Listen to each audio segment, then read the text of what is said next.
l'entreprise la plus importante du monde. ASML contrôle l'avenir de la technologie mondiale. Si ASML s'arrête, c'est toute la chaîne mondiale d'approvisionnement technologique qui s'effondre. Plus de iPhone, plus d'intelligence artificielle, plus de technologie. ASML n'est pas le fabricant des puces électroniques, mais c'est elle qui fabrique les machines qui fabriquent les puces électroniques. Et c'est la seule au monde à savoir le faire. Ces machines, appelées EUV, permettent de graver des milliards de transistors sur des plaques de silicium à l'échelle de la taille d'un virus. Tout se fait par des lasers ultraviolets hyper puissants. Pour vous montrer ce que ça donne en image, ici c'est un cheveu qui est posé sur une puce de iPhone. En zoomant, vous voyez comme on va loin dans le zoom jusqu'à arriver aux cellules de transistors. Et donc là, à cette taille-là, on arrive à souder des trucs. Non mais, vous avez déjà fait de la soudure vous? Genre, vous savez, au collège avec de l'étain là. Attendez, moi je suis kiné, je suis pas un spécialiste en électronique. Mais au-delà du fait qu'on arrive à souder des trucs dans l'infiniment petit, ce qui me choque le plus, c'est que ces petites soudures, elles produisent une forme d'intelligence.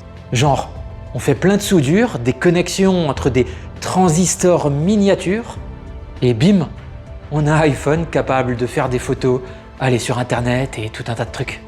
Mais en fait, ça ressemble vachement au fonctionnement d'un cerveau humain.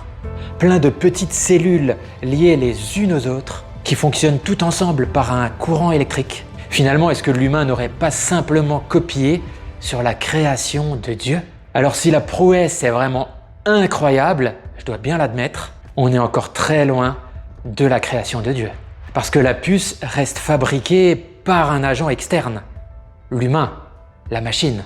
Alors que le cerveau humain se fabrique biologiquement par auto-organisation.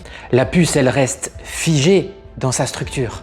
Alors que le cerveau a une plasticité, lui. Cela lui permet de se reconfigurer en permanence. Et puis notre cerveau a 86 milliards de neurones et 100 000 milliards de synapses, de connexions entre eux. Aucune puce n'atteint encore ce niveau. Et ne parlons même pas de l'énergie dépensée, environ 20 watts pour le cerveau. La consommation d'une ampoule. Pour des supercalculateurs, c'est des millions de watts. Sans aller encore plus loin dans ce qu'est l'émotion, la conscience, l'adaptation et la pensée.